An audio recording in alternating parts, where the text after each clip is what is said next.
Good morning students. இன்றைக்கி நம்ம பார்க்க போகிற டாபிக் ஹெண்டர்சன் ஹெசல்பர்க் சமன்பாடு. இது ஒரு முக்கியமான 3 மார்க் கொஸ்டின். இந்த கொஸ்டினில் எதை பற்றி இருக்குது அப்படின்னு பார்த்தோம்னா, ஒரு தாங்கல் கரைசல், அந்த தாங்கல் கரைசலில் இப்போ அமிலத்தாங்கல் கரைசலாக இருந்துச்சு அப்படின்னா ஹைட்ரோனியம் அயனியோட செறிவு, அந்த கரைசலோட அமிலத்தாங்கல்னு சொன்னோம்னா வலிமை குறைந்த அமிலம் ப்ளஸ் அதனுடைய உப்பு, அந்த 2 கரைசல்களோட செறிவு, இது ரெண்டுக்கு இடையில் என்ன தொடர்பு இருக்குது அப்படின்றத கொடுக்கக்கூடிய ஒரு சமன்பாடு. இது ஷார்ட்டாக இன்னொரு வகையில் கூட சொல்லலாம். தாங்கல் கரைசலோட pH மதிப்பை கணக்கிடலாம். தாங்கல் கரைசலோட எதை கண்டுபிடிக்கலாம்னா pH மதிப்பை கணக்கிடலாம். அதுவே காரத்தாங்கல் கரைசலாக இருந்துச்சுன்னா pOH மதிப்பை கணக்கிடலாம். அப்போ ஃபஸ்ட்டு நம்ம என்ன செய்ய போகிறோம் அப்படின்னா, அமிலத்தாங்கல் கரைசல் எடுத்துக்கிறோம். அப்போ அமிலத்தாங்கல் கரைசல் அப்படின்னு சொன்னோம்னா, அமிலத்தாங்கல் கரைசல் அமிலத்தாங்கல் கரைசல்லாம் நமக்கு தெரியும். அசிட்டிக் அமிலம், அதனுடைய உப்பு CH3COONA, சோடியம் அசிட்டேட்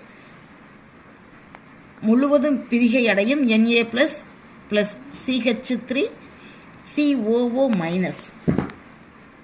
அசிட்டிக் அமிலம் பகுதியளவு பிரிகை அடையும் H ப்ளஸ் CH3COO-. இந்த கரைசலில் இப்போ நம்ம என்ன செய்ய போகிறோம் அப்படின்னா, இந்த கரைசலில் முழு கரைசலில் நம்ம என்ன செய்கிறோம், அசிட்டிக் அமிலத்தை எடுத்திருக்கோம் அப்படின்னு பார்த்தோம்னா, இப்போ இந்த அசிட்டிக் அமிலத்துக்கு மட்டும் நம்ம ஒரு சமன்பாடு எழுதியிருந்தோம் அப்படின்னா என்ன எழுதியிருப்போம், KA அமிலம், அதனால் சமநிலை மாறிலின்னு சொல்லும்போது K மதிப்பு, ஏன்றது அமிலம், அதனால் KA ஈக்குவல் டு, எப்போவுமே சமநிலை மாறிலி போட்டோம்னா ஈக்குவேஷனுக்கு அந்த பக்கம் உள்ள செறிவுகள் மேலே, ஈக்குவேஷனுக்கு முன்னாடி உள்ள செறிவுகள் கீழே. அப்போ போட்டுடலாம். H ப்ளஸ் அயனியோட செறிவு CH3COO- அயனியோட செறிவு பை CH3COOH அசிட்டிக் அமிலத்தோட செறிவு. எப்போவுமே H ப்ளஸ் அயனிகளானது H ப்ளஸ் அயனிகளாக இருக்கும்னு சொல்ல முடியாது. எப்போவுமே நீரோடு சேர்ந்து H3O+ அயனிகளாக மட்டும்தான் இருக்கும். அப்போ இந்த H ப்ளஸ் அயனிகளுக்கு பதிலாக நம்ம என்ன செய்கிறோம் அப்படின்னா H3O+ அயனிகள் அப்படின்னு போட்டுக்கிறோம், அதனோட செறிவுன்னு போட்டுக்கிட்டோம். இப்போ இந்த ஈக்குவேஷன் ரெண்டும் ஈக்குவலுக்கு அந்த பக்கம் போனால் இந்த அசிட்டிக் அமிலத்தோட செறிவு மேலே பெருக்கல்ல போயிடும், அசிட்டேட் அயனியோட செறிவு கீழே வகுத்தல்ல வந்துடும். அப்போ KA CH3COOH செறிவு பை CH3COO- செறிவு. இதை அப்படியே தலைகீழ திருப்பி போட்டுக்கலாம். H3O+ செறிவு equal to KA CH3COOH by CH3COO-. இதோட செறிவுகள் அப்படின்னு போடுறோம். இப்போ அந்த கரைசல் முழுவதும் நம்ம எடுத்திருக்கோம். அசிட்டிக் அமிலம் அப்படின்னு எடுத்தோம்னா அசிட்டிக் அமிலத்தை சொல்லி நம்ம ஆரம்பத்தில் எடுத்துக்கொண்ட அந்த அமிலத்தாங்கல் கரைசல் எடுத்துக்கொண்ட கரைசலில் உள்ள அசிட்டிக் அமிலத்தோட செறிவு தான். அப்போ நம்ம இந்த அசிட்டிக் அமிலத்தோட செறிவுன்றதை எடுத்துட்டு நம்ம டைரெக்டாக எதை போட்டுடலாம் அப்படின்னா அமிலத்தோட செறிவு அப்படின்னு போட்டுக்கலாம்.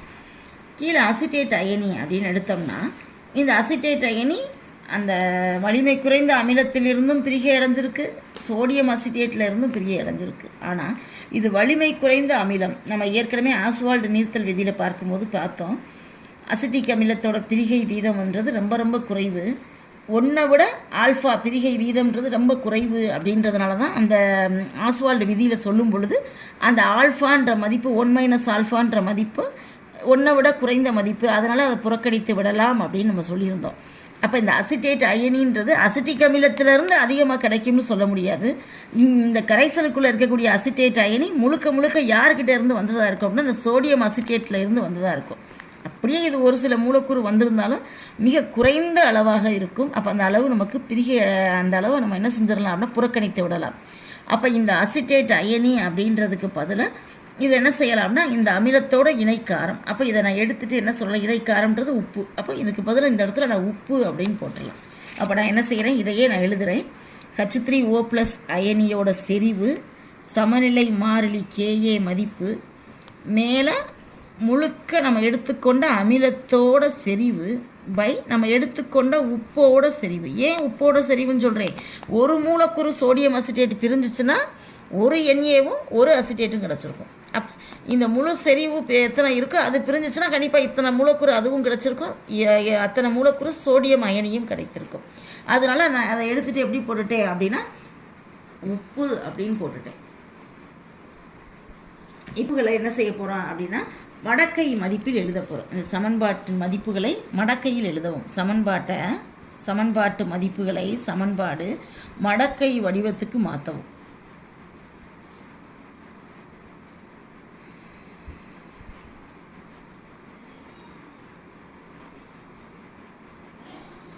அப்போ log H3O ப்ளஸ் செறிவு log KA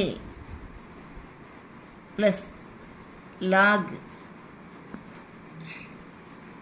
அமிலம் செறிவு பை உப்பின் செறிவு. மடக்கை மதிப்பில் நம்ம எழுதியிருக்கோம்.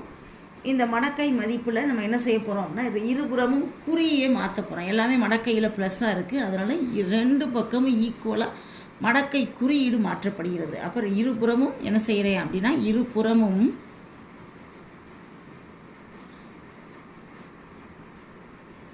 குறியீடு மாற்றம் செய்யவும்.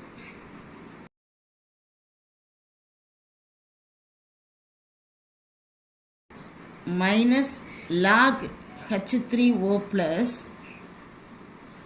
equal to minus log KA minus log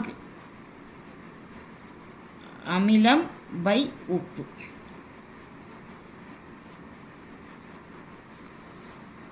இப்போ மைனஸ் log H3O plus அப்படின்றது நம்ம pH மதிப்பு வரையறை சொல்லும் போதே நம்ம சொல்லியிருப்போம்.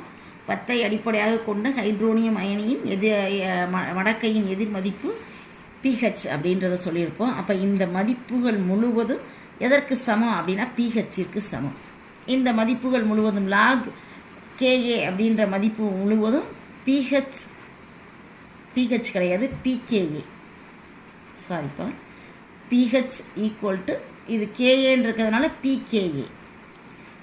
இந்த மதிப்பு மைனஸ் இதெல்லாம் இப்போ என்ன ஆயிடுச்சு அப்படின்னா pH மதிப்பாக கன்வெர்ட் ஆகையில் மைனஸ் என்ன ஆயிடுச்சு அப்படின்னா ஈக்குவல் ஆயிடுச்சு. ஆனால் இது மட்டும் மைனஸாக இருக்குது. அப்போ இதையும் என்ன செய்கிறேன், நான் ப்ளஸ்ஸாக மாற்றுறேன். ப்ளஸ்ஸாக மாற்றுனதுனால லாகு இந்த மைனஸ் ப்ளஸ்ஸாக மாறும்போது இந்த மதிப்பு அப்படியே தலைகீழ போகும். அப்போ மேலே உப்பின் செறிவு பை கீழே அமிலத்தின் செறிவு. இதுதான் ஹெண்டர்சன் ஹெசல்பர்க் சமன்பாடின்படி ஒரு அமிலத்தாங்கல் கரைசலோட pH மதிப்புக்கான வாய்ப்பாடு. இந்த வாய்ப்பாடு என்ன தருகிறது அப்படின்னா H+ அயனியோட செறிவு அமிலம் உப்பு, அந்த அமிலம் உப்பு தாங்கல் கரைசலோட செறிவு, அது ரெண்டுக்கும் என்ன தொடர்பு அப்படின்றத கொடுக்கிறது. இதுவே ஒரு காரத்தாங்கலாக இருந்துச்சு அப்படின்னா இதை அப்படியே மாற்ற வேண்டியதான்.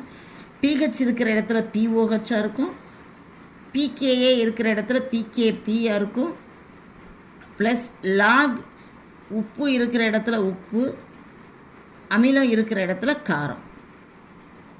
அப்போ இந்த சமன்பாடு அப்படின்றது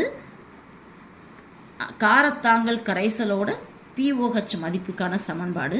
இந்த ரெண்டு சமன்பாடையும் தருவித்தவர் பெயர் ஹெண்டர்சன் ஹெசல்பர்க் அப்படின்றவர். Thank you students.